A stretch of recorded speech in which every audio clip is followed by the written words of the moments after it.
Good evening, Australia. Welcome to the platform. I'm Michael Kazilny. A great show coming up and some really exciting and fun guests. Our first guest will be is an Aussie icon from Wogboy and, of course, Underbelly. His name is Tony Nick. He'll be joining us very shortly. I'm going to introduce you to our roving reporter, Togsy. He's got some exciting interviews coming up. Some fun and games with Warwick Kappa. Rosie will be bringing a special guest. And to finish off the platform tonight, we've got international singing sensation Chloe Maggs. But let's have a sneak preview before we get the great man on the couch, Tony from Wogboys. I mean, look at this man.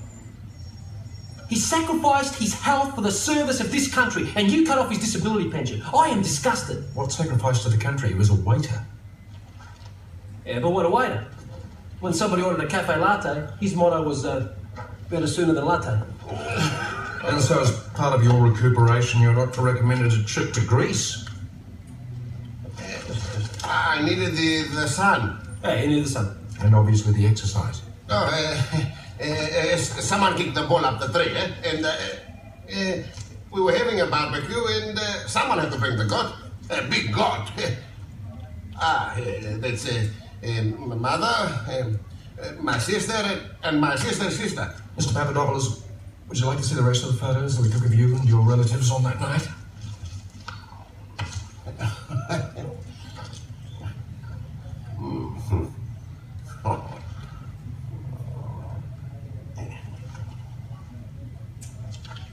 Great memories?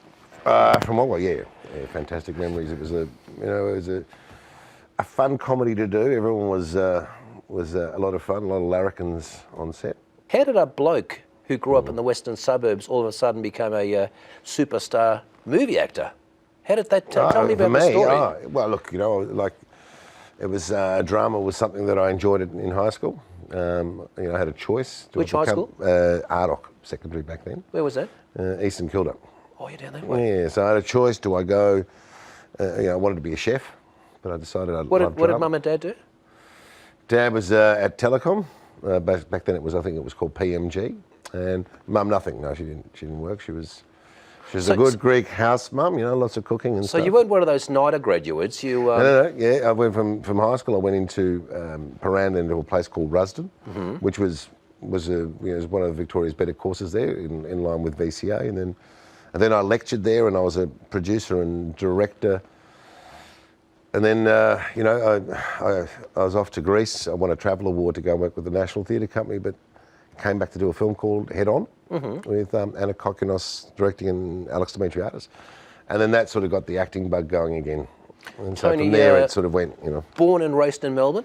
Yep, yeah.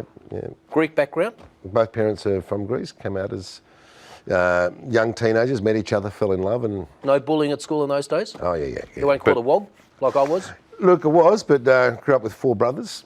You had a fight? It was, it was unwise to do so, but those that sort of chose Tell to me slam it. about the first role. My first ever role. Look, TV, I think it was the one that I do remember. It wasn't my very first. Was Blue Heelers, and I was playing a cabbie, and I had to eat a pie while I was waiting for the passenger, and I stupidly, had 2 chunks out of the pie, and of course, there's a thing called continuity. And so, I think 10 or 12 takes, I think I had 10 pies that day. And then they introduced the spit bucket, which I didn't know about, and that wasn't until I'd eaten 5 pies, yeah. Tell us something that people don't know about you. What don't they know about me? That I'm a Capricorn? No. That I'm a director. I also write, produce, and train actors, train directors. What are the goals for the great man for 2018? Well, I've got 2 films to get through, which I'm acting in. One in Sydney, one in Tas. And if the other one comes through, that'll be in Russia, close to your parts. That's all about Zionists. Can I ask you something else, please? Yeah. How's your love life? And as a super famous actor, do you pick up lots of women? I do you all right. said ask me right. anything, Tony, Nick. Yeah, I do all right. Yeah. But I'm not at the moment because I'm actually sort of commit. You're doing what my clients do. making No me blush comment. now. No. You're saying no comment. My memory's exhausted. Look, I've never married, No. so I've had a wonderful life. Terrific. But I do have a son. Yeah. Terrific. And now Underbelly. That's that was an exciting time. Yeah, Underbelly was when it first came out. What they didn't realise at the time, that the scripts that they'd written, they thought that they had clearance to do so, and was really interesting because you'd be on set and there'd be lawyers back and forth changing scripts almost as you're about to do the take, because they didn't realise the legal ramifications of what they were doing, because some of these alleged criminals were still waiting sentencing, still waiting to, they weren't necessarily guilty, but yet, in the scripts, we were mentioning names, so names had to be changed. It was. We all saw you on Underbelly. You did a fantastic job. But for some of the viewers, younger viewers, can you describe your role? Well, I did the first one where I played Veneman's dad and Andy Veneman, and then I did the last one where I played Mock Bell's best mate. So it depends on which one. Well, they're both. The Mock Bell best mate was it was the character that helped him get onto the boat and off to Greece. That was a lot of fun. We're filming at 10 a.m. in the morning with strippers, and then pretending we're drinking scotch. It was all that. Did you very hard to do. Before you were filming, did you run around like like one of the good one of the crooks there, like?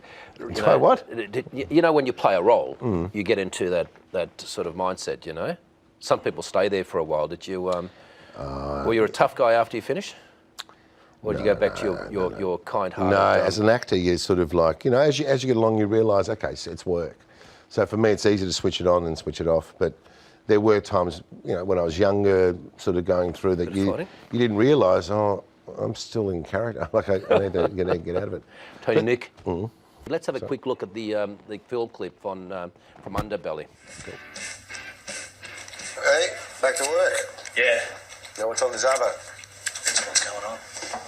Hey. Thanks. Yeah, but I'm catching up with Dino first. I thought you were out of the drug law.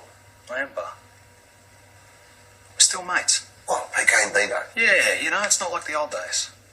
Oh, good to see. I knew you'd settle down sometime. Hey, nice car outside. Yeah, it looks good, doesn't it?